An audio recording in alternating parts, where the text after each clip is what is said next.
Vriende, goeiemôre.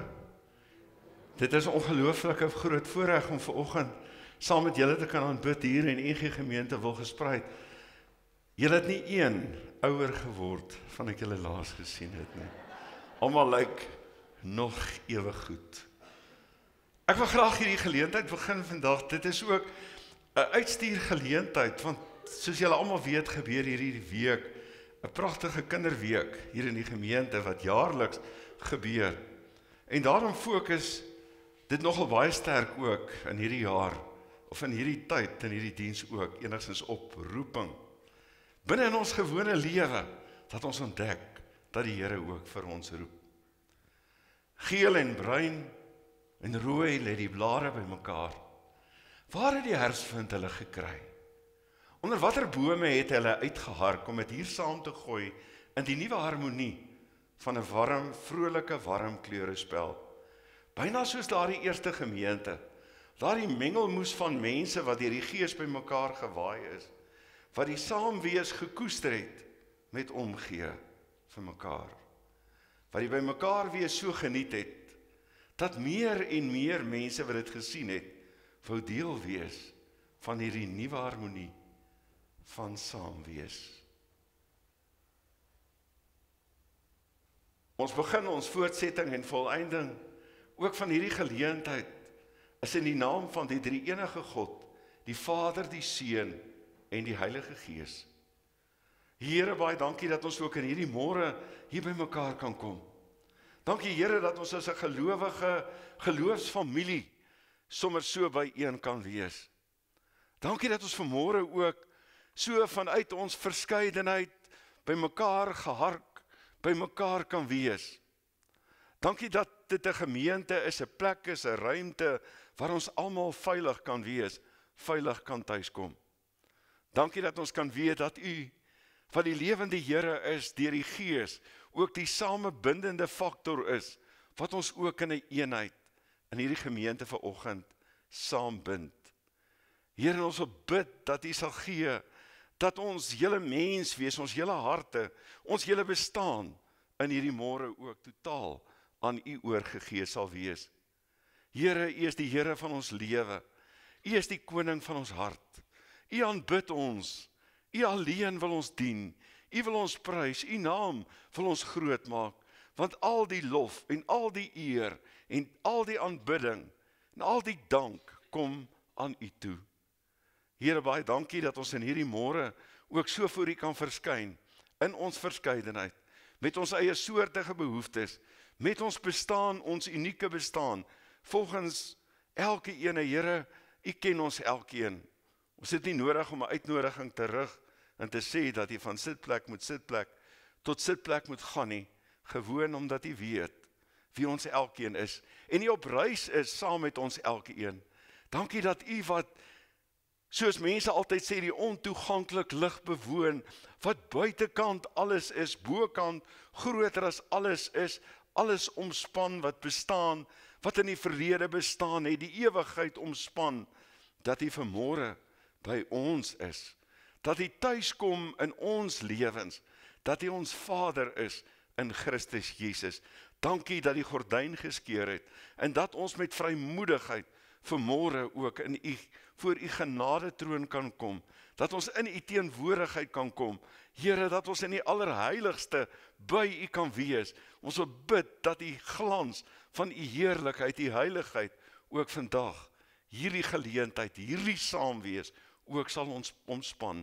En ons bid dit in die wonderlike naam van Jesus, terwyl ons ook vra, wanneer ons die woord lees en daaroor dink, daaroor nadink, gee, dat die woorde van ons mond en die nadenke van ons hart vir U aangenaam sal wees. Dankie dat ons as versoende mense ook voor U kan kom verskyn. Here, ons weet dat die uitnodiging gekom het, kom na my toe. Here, dat ons kan weet, dat ons in versoening met U kan lewe, al was jou sonde soos skarlaken, het sal wit word soos sneeu, al was dit purperrooi, jy sal wit word, wit wees soos sneeu. Amen. Geliefdes in die Here Jesus Christus, genade, barmhartigheid, vrede, word vir jou ryklik geskenk van God ons Vader, van Christus Jesus ons Here en ook van die Heilige Gees. Ek wil graag saam met jou lees vandag vanuit Eksodus hoofstuk 2 en Eksodus hoofstuk 3. Nou gaan ek nie die hele gedeelte lees nie, eintlik maar die gedeelte rondom Moses se roeping. En as jy nou kyk op die teks, gaan jy agterkom daar's gedeeltes wat onderstreep is, wat nogal so 'n bietjie belangrik is. En dan is daar ander gedeeltes, ek gaan vir jou prentjies wys, waaroor ek gaan praat, maar dan is daar ook gedeeltes wat jy enigstens saam met my vandag kan lees. Gedurende hierdie lang tyd het die koning van Egipte gesterf. Die Israeliete het gesug onder die slawewerk en om hulp geroep. Hulle hulp geroep oor die slawewerk het opgestyg na God. God het hulle gekreun gehoor en God het gedink aan sy verbond met Abraham, met Isak en met Jakob. God het die Israeliete raak gesien. Ja, God het kennis geneem. Moses het sy skoonvader Jethro, hy word ook onder 'n ander naam genoem in die naam van Reuel op 'n ander plek, die priester van Midian se kleinvee opgepas. Hy het die kleinvee diep die woestyn ingejaag en uitgekom by die berg van God, by Horeb. Ander naam vir Horeb is natuurlik ook Sinai. Daar het die engel van die Here aan hom verskyn in 'n vuur wat uit 'n doringbos opvlam. Interessant dat die Hebreëse woord wat gebruik word ook vir die doringbos wat brand, ook 'n tipe van 'n vergelyking het met die woord Sinai. Moses het gesien, daar is 'n doringbos aan die brand, maar die doringbos word so waar nie verteer nie. Toe dink Moses, ek moet afdraai, sodat ek na hierdie buitengewoon verskynsel kan kyk. Waarom brand die doringbos dan nie uit nie? Toe die Here sien dat hy afgedaal het, toe die Here sien dat hy afgedraai het om dit van nader te bekyk, het God na hom geroep uit die doringbos. Moses, Moses. Hy het geantwoord, hier is ek. Toe sê die Here, moenie nader kom nie. Trek jou sandale van jou voete af, want die plek waarop jy staan is heilige grond. Daarop sê hy, ek is die God van jou voorvader, die God van Abraham, die God van Isak, die God van Jakob. En daarmee sê hy ook in daardie paar woorde, ek is die Here van die verbond. Ek is die Here wat ook die Here is van hierdie volk. Moses het sy gesig bedek, want hy was bang om na God te kyk. Die Here sê toe, ek het die ellende van my volk wat in Egipte is duidelik gesien. Hulle noodkreet oor hulle slawedrywers het ek gehoor. Ja, ek ken hulle lyding. Ek het afgekom om hulle uit die hand van Egipte te red en hulle uit daardie land te laat optrek na 'n goeie en uitgestrekte land, na 'n land wat oorloop van melk en honing. Die woonplek van die Kanaaniete, die Hetiete, die Amoriete, die Ferisiete, die Hewiete en die Jebusiete. En nou, kyk, die noodkreet van die Israeliete het my bereik. Ek het ook die verdrukking waarmee Egipte hulle verdruk raak gesien. En dan hierdie roeping van Moses. Agter sy skoonpa se skape aan. Iewers te sommer net in daardie halfbergagtige wêreld in die omgewing van Horeb. Gaan dan nou. Ek stuur jou na die farao om my volk die Israeliete uit Egipte te lei. En dan hoor mense sommer dadelik ook iets van dit wat in mense in die Nuwe Testament in Lukas 10 sou raak lees wanneer die Here ook die 72 ander uitstuur en sê gaan nou. Maar onthou, ek stuur julle soos lammers tussen die wolwe in. Want dis miskien hoe Moses ook gevoel het. Moses het egter vir die Here gesê, vir God gesê, wie's ek? Dat ek na die farao kan gaan en dat ek die Israeliete uit Egipte kan lei. Hy het geantwoord, ek is immers by jou. En dit sal vir jou die teken wees dat dit ek is wat jou gestuur het. Wanneer jy die volk uit Egipte gelei het, sal julle God op hierdie berg dien. En nou weet ons, wanneer hulle die Here kom dien, is wanneer die Here ook sy wet vir hulle daar gee. So Moses moet nogal redelik 'n bietjie ver kyk, om seker te wees, want hy gaan eendag eers lank daarna stil staan en sê, haai maar, dit het regtig so gebeur, dis waar. Moses het vir God gesê, kyk, as ek vir die Israeliete kom en vir hulle sê, die God van julle voorvaders het my na julle gestuur, en hulle vra my dan, wat is sy naam? Wat moet ek vir hulle sê? God sê toe vir Moses, ek is wie ek is. Hy sê toe ook, so moet jy die Israeliete antwoord, ek het my na julle gestuur. God het weer vir Moses gesê, so moet jy vir die Israeliete sê, die Here, die God van julle voorvaders, die God van Abraham, die God van Isak, die God van Jakob het my na julle gestuur. Dis my naam vir altyd. Dit is my gevierde naam van geslag tot geslag. Ek het gelees uit die 2020 vertaling vandag. Ontdek jou roeping in die gewone dinge.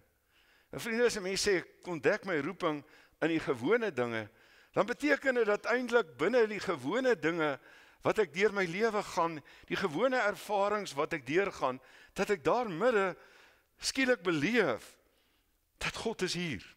Gaan net nou ook verwys na 'n bepaalde boek wat geskryf is oor ontmoetingsgebeure met die Here. Maar ek wil graag uit die blyde nuus van die geloof, dit is 'n eie tydse geloofsbelydenis wat geskryf is deur Willem Jordaan, wil ek graag hierdie gedeelte met jou deel. Ek glo in die Heilige Gees, die wind van God, wat oor die leegheid van my lewe waai, en die koers bepaal weg van myself, weg van Tarsus, na die nood in Ninive. Ek glo aan die kerk wat uit Christus groei tot nuwe skepingswerk, om alle mense met geloof en hoop en liefde te verbind aan die koninkryk van God se kind. Ek glo aan die gemeenskap van stikkende sondaars, wat kniel voor die heiligheid van God.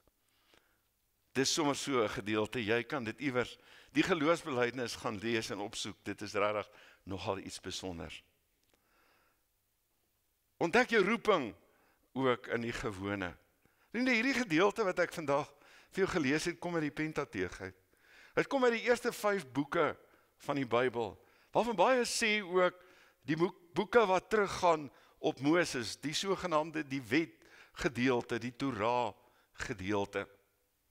En een van die belangrike temas daarin, en miskien ook enigstens die oorkoepelende tema, is dat God sy beloftes vir mense waarmaak. Dat daar partykeer, en dat God ook mense insluit, binne in hierdie proses daarvan, om sy beloftes waar te maak. Dat God sy beloftes, wat hy aan mense maak, nie vergeet nie. En ook die mense, wat deel is daarvan, dat hy dit nie vergeet nie. En dat baie keer dit kan gebeur, dat hierdie belofte, hierdie droom, wat hy ook vir sy mense gehad het, want vir die uiteinde van die verbond, dat al die geslagte ook geseën sal wees, van die wêreld geseën kan wees, enigstens in bedreiging kan wees, en God maak seker, dat dit nie in bedreiging sou wees nie. En daarvoor roep met God ook mense en gebruik hulle. Hoekom sou God vir my gebruik? Hoekom sou God my nie gebruik nie? Hoekom sou God vir Moses gebruik? Hoekom sou God dalk nie vir Moses gebruik nie? Ek wonder as jy kyk net na hierdie stukkie wat hier so staan, is interessant waar ek het gekry het, is in Marula Media. Het ek hierdie gekry. Dis nie 'n vreeslike wetenskaplike gedeelte waar ek dit gekry het nie, waar iemand by geleentheid 'n stukkie daaroor geskryf het. En dit het my altyd vasgesteek binne in my kop. Die wonder daarvan dat die Here iemand soos Moses gebruik het. En kyk net na hierdie stukkie curriculum vitae in terme van Moses. 'n Voortvlugtige moordenaar. Iemand wat die Egiptenaar doodgemaak het by geleentheid. 'n eenvoudige skaapwagter vir sy skoonpa Jethro, wat skape oppas, al vir so 'n lang tyd. Daar afgesonder by die Jawistiese priester by Jethro bly. Totaal uitvoering uit met die slawevolk waar hy eintlik uitgekom het, want die Here het dit lank gelede beskik, dat hy in die Egiptiese huis ook sou groot word, al sou sy ma ook vir hom kon sorg. Totaal uitvoering. Met sy slawevolk as gevolg van sy bevoorregte groot word jare by die farao, 'n skugter, skaam hakkelaar, wat verskonings kan uitdink, verskonings uit die boek uit, want ek kan nie praat nie, ek kan nie Stuur tog, Here, uiteindelik iemand anders, dalk werk dit beter. Verskonings wat ons almal self in ons eie lewe ook sou kon gebruik. Want God gebruik ons almal. God is met, en ek gaan 'n stukkie aanhaal net nou wat hy met die naam van Kellen geskryf het oor dit. Oor die kerk. Die kerk wat uiteindelik God se geskenk is aan die wêreld. Die gemeentes van die Here wat geskenke is aan die wêreld. Hoe baie keer praat ons oor die kerk as ons kerk? Praat ons oor die gemeentes as ons gemeente? Verstaan ons nie altyd daaroor dat dit die Here is, dat dit die Here se gemeente is, dat dit die Here se kerk is, dat dit sy voertuig is waarmee hy ook die wêreld, die nasies almal wil seën, waarbinne God ook vir elke ene van ons wil laat inpas en ons ook roep en ons diensbaar wil maak, ongeag ook van die gebrokenheid wat ons mag hê en die stukkie geskiedenis of wie ook al, wat ook al deel van ons mag wees nie. Kom sou die Here vir Moses ook roep. Daarachter oor Dawid word gepraat dat hy agter die skape gaan haal is. Maar miskien is dit met Moses ook waar. Die ouetjie wat in die Nylrivier gelê het, met sy lewe kwaliek daarvan afgekom het. Dawid wat geroep is van agter die skape uit en ook hier waar die Here vir Moses kom aanraak. Hoekom sou hy dit doen? Hoekom sou die Here ons roep? Wat God se saak? Vriende, God se saak is altyd groter as ons. Die saak waaroor dit gaan is God se saak. Dis God se koninkryk. Dis God se wêreld. Dis God se beloftes. Dis God se doel, sy rigting waarmee hy ook op pad is. En God wat getrou is aan sy beloftes. Sy beloftes wat hy gegee het aan Abraham. Sy geloftes wat hy gegee het. Beloftes wat hy gegee het aan die aardsvaders, aan Abraham, Isak, Jakob, die beloftes wat hy gegee het, die verbondsinhoud, ek sal vir jou 'n God wees, en jy sal vir my 'n volk wees, ek sal jou 'n groot nasie maak, ek sal vir jou 'n land gee, ek sal, dat al die geslagte van die aarde, sal in jou geseën word, openbaringsbemiddelaars vir God se saak, binne in die wêreld.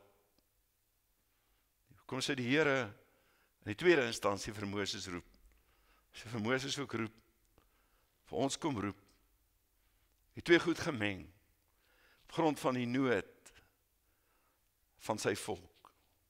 Of aan die ander kant, sy liefde vir sy volk, God se liefde vir die wêreld. Want Moses pas in God se saak, pas in die vrymagtige God se saak, wat deel is van sy verbond, besig is met die geskiedenis van Israel. Maar uiteindelik verder sou kyk, ook in terme van Christus Jesus, wat na hierdie wêreld toe gekom het, waarvan hierdie saak, van dit wat daar gebeur het, ook deel is van hierdie groter verhaal, waarby ons uiteindelik op die lang duur ook ingesluit sal word. God sien sy volk in hulle nood. Amper iets van daai ding wat 'n mens kry by die toring van Babel, God wat neerdal, God wat gaan kyk, God wat sien wat besig is om te gebeur, God wat sê, eintlik in sy volheid neerdal, om te kyk, sien, 'n solidariteit het met die volk, en daarom ook roep, maar God se passie vir die wêreld.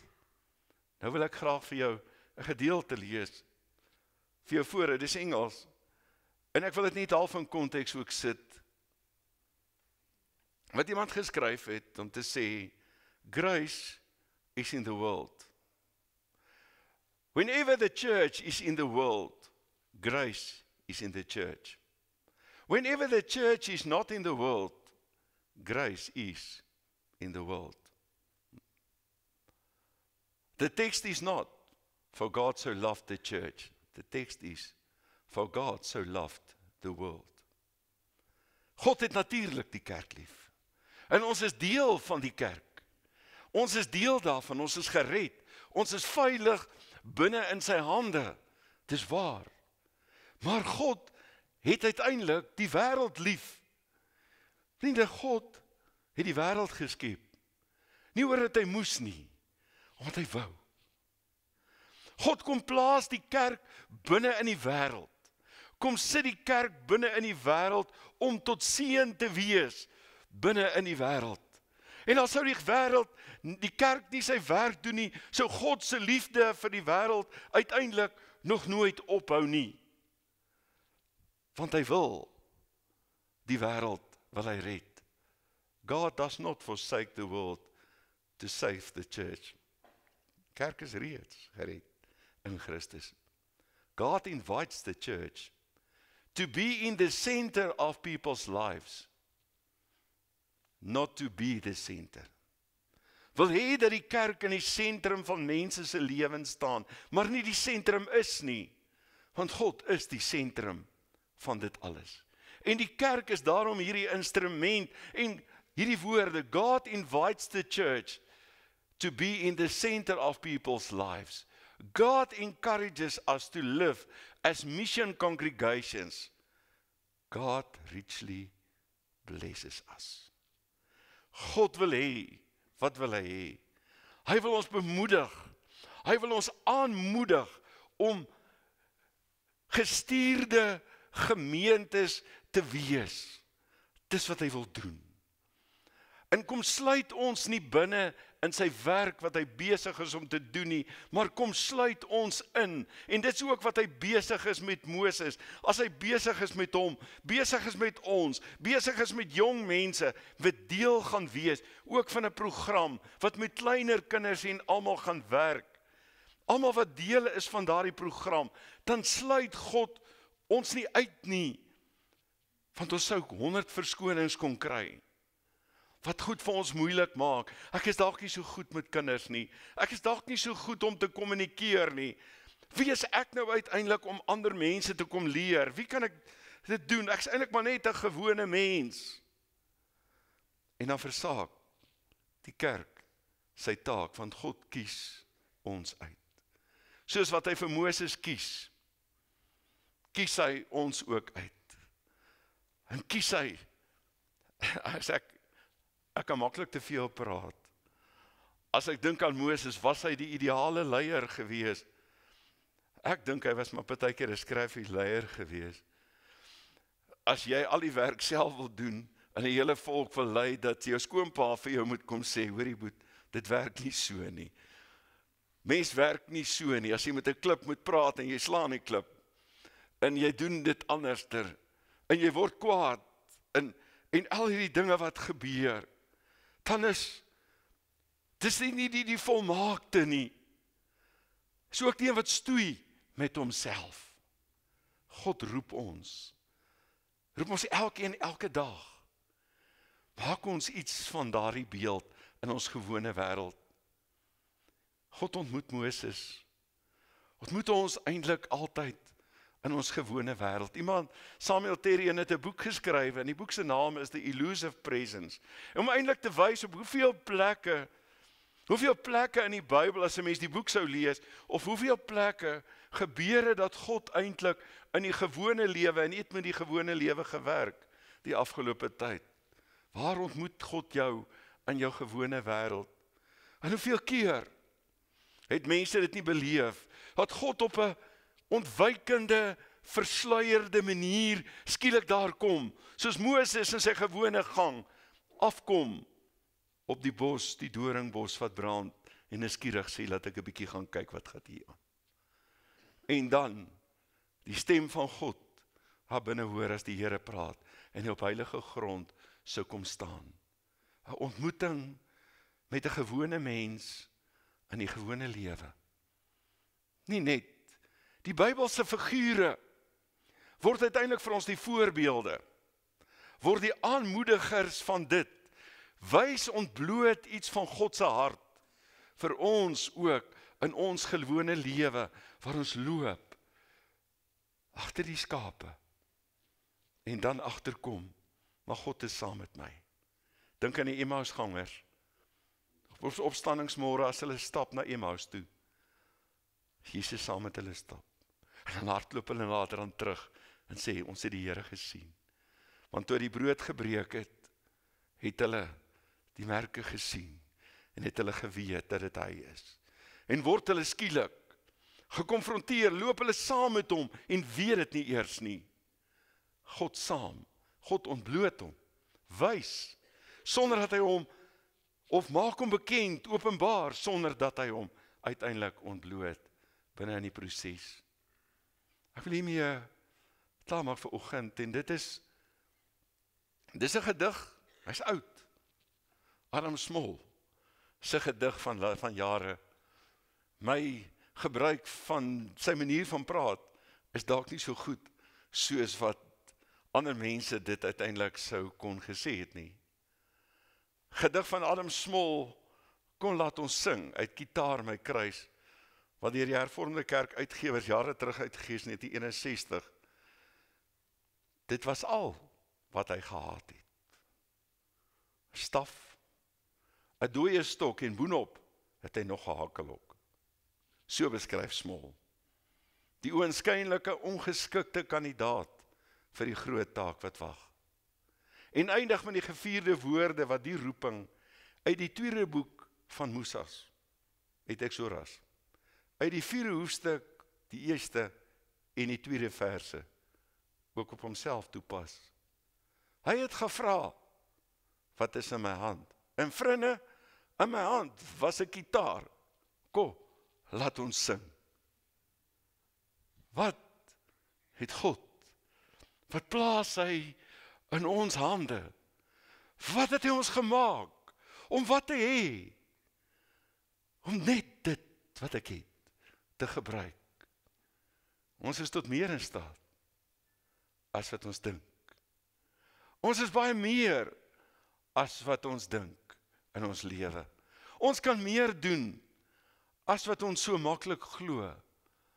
Die Bybel is vol stories van onbekwaames en ongeskiktes, onwaarskynlikes en onbeduidenis wat glo en waag.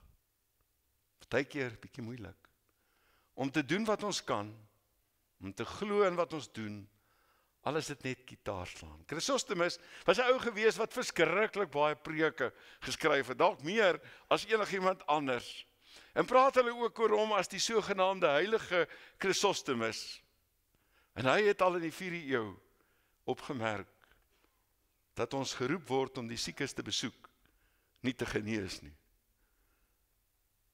Ons wil mos alles doen. En eintlik is dit nie nodig nie. Net te doen wat ons moet doen. Jesus vra nie die onmoontlike nie. Net die moontlike. Maar vir die wat hy lief het, is baie dinge moontlik, sê hy. Die Here roep ook 'n klompie jong mense vir 'n week. Ek onthou my kinderbybel storie voorin. Ek het 'n groen kinderbybel gehad. Ek weet nie waar sy nie. Daai tyd het die kinderbybel nog so gewerk. Kain se 4 die kant toe getrek en Abel se net opgetrek en alles. Maar voorin het woorde gestaan wat ek altyd onthou. Ek kan nie die woorde van die kinderbybel al die plekke onthou nie, maar ek onthou dit. Waar plant 'n mens die kosbare saadjie, Heer, om wasdom en oorvloed van vrugte te vind? Die meester sê sag, met 'n glimlag, die Heer, gaan plant dit vir my in die hart van 'n kind. En dit is wat in hierdie week ook hier in die gemeente gebeur. Leiers, mense, dominee, Christel, almal wat deel is van die leierskap, wat jy ook al doen, het die Here gaan haal. En as jy hier uitgaan, is die Here ook heeltyd besig om jou weg te vat van jou verskonings af. En jou te vat om diensbaar te wees. Dalk is die vraag, daarom eerder, wat is in ons hart? As ons maar net wou sien, wat is in ons hand? Die vermoë om 'n ander se hand te vat. Wat is in jou hand? Wat is in my hand? 'n Gitaar. Kom, laat ons sing. Amen. Hemel Here, dankie dat U ons diensbaar maak, dat U ons roep, dat U ons roep tot U geloof. Hoekom sou U ons roep? Hoekom sou U ons wil begenadig? Hoekom sou U ons wil gebruik? Ons besluit namens U, op 'n daaglikse vlak, en 'n voortdurende vlak, dat ons nie oukei is nie. Ons besluit die hele tyd, dat die posisie wat ek het nie so belangrik is nie, as ek dalk agter die skape loop, dat dit dalk nie so belangrik is nie. En tog was dit ook vir Dawid wat die dag gaan haal het. Tog was dit ook die herders, aan wie die engele verskyn het, op daardie nag toe die hemel geskeur het, wat gesê het, waar die engele voorgesê het, eer aan God in die hoogste hemele, en vrede op aarde en die mense, in wie hy welbehae het. Is dit nie die jong meisie, waar hy die grootste geskenk van die wêreld in, ook laat inkom met nie, deur Maria, dat die koning van die konings en die Here van die Here ook gebore sou word nie. Is dit nie die vervolgers van die kerk, Paulus, wat gedryf sou word nie? Is dit nie die twyfelaars soos die Thomasse nie, die verlooners soos Petrus nie, wat hy sou roep nie? So roep hy ons. Want soos die Pentateug sê, U is die Here, wat by U beloftes bly, en mense ook insluit, en dit uiteindelik waar maak. Ons leef in die messiaanse tyd, in die laaste tyd, voordat die volheid kom.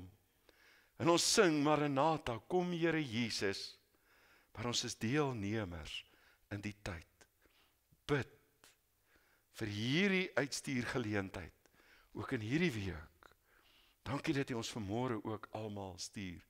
Dankie dat ons identiteit het in U. Ons het ons identiteit wat partykeer vir ons so stikkend is. Maar ons grootste identiteit lê in U.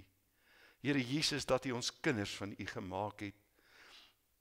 That we can be identity-driven people. Here, dat ons die roeping van die kerk weer, sy identiteit ook weer kan ontdek. Waarom is ons hier? Om wat te maak? Here, U stuur ons waarheen? Is elke dag daarmee besig. Mag U koninkryk kom. Mag U wil geskied. Mag U heerlikheid ook hier in Wilgespreid gemeente 'n werklikheid wees. En ons dankie en ons prys U in die mooiste naam, die naam van Jesus Christus, ons Here. O Heilige Gees, mag U ook in hierdie tyd die volheid van Jesus so laat deurbreek en die gerigtheid en die krag dat ons nooit weerstand kan bied nie. In Jesus naam bid ons dit. Amen.